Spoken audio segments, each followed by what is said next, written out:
everyone for staying with us.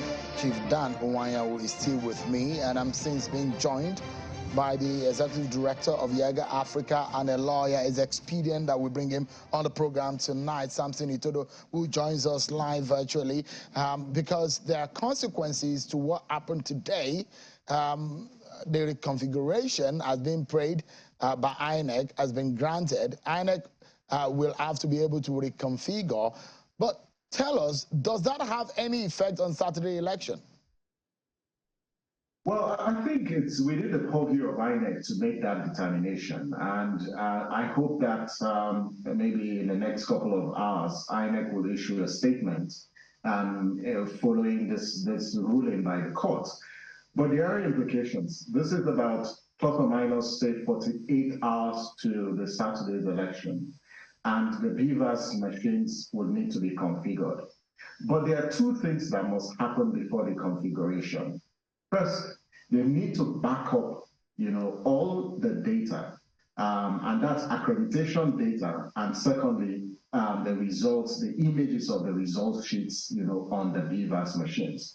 And so this entire backup process will need to be processed.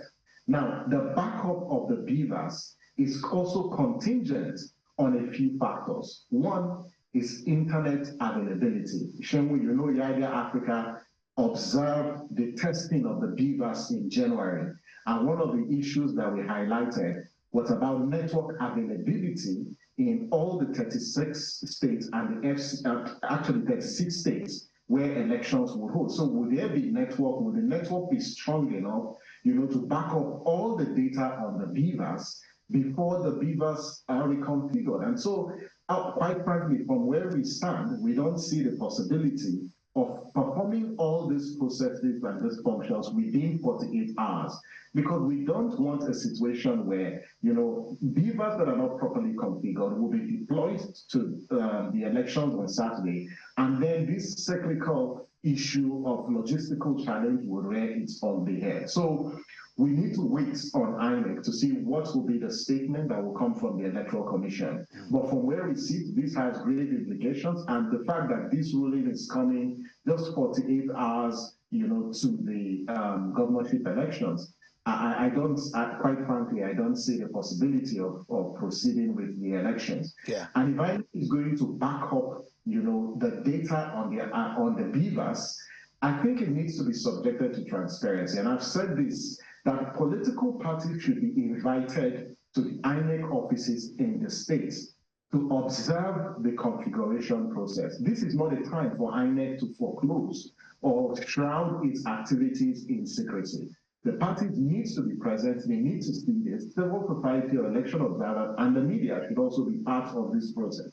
Because the more transparent you make the backup process, the configuration process, the more confidence you will build on the part of stakeholders that INEC is not and does not have any plan to sabotage or undermine the integrity of the governorship elections. So you're a lawyer. Just before I allow, because there is a big question I wanted Chief Onwanyawu, and which will be the one that will send us packing out of the studio tonight. But you are a lawyer. I'd like you to speak briefly, quickly also, on the outcome of today's ruling. There's an ex-party which lies over this BVAS, and of course, the information on it is now a critical asset that the political parties need. You talked about the exercise of backing these up. INEC is pushed to this by, not by their own fault, but by the ex-party order that have been obtained. Can INEC postpone the election in all of these circumstances? Well, I think that whatever action INEC will take has to be geared towards inspiring confidence. The confidence in the process have been halted, or it's been sort of affected by the conduct of the presidential elections. And so whatever action INEC will take is to inspire confidence. It is within the powers of INEC to determine the date and the sequence of elections. Currently, if INEC moves the election by 1 week, it still falls within the constitutional time frame for the conduct of governorship elections, because the Constitution is clear.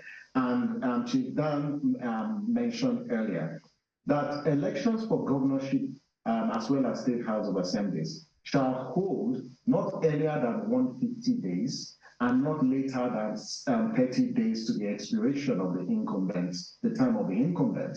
And the expiration will be somewhere around May 20, because handover date is May 29th. If you count 30 days, you'll be somewhere around April 29th or April 28th. So we still have time in the month of March, for the conduct of this election. So INEC still has time. It's within its powers. And I would personally just wait for the Electoral Commission to issue its statement and talk to Nigerians on what action is following this ruling issued by us today. Thank you so much, Samson. I appreciate giving your thought there.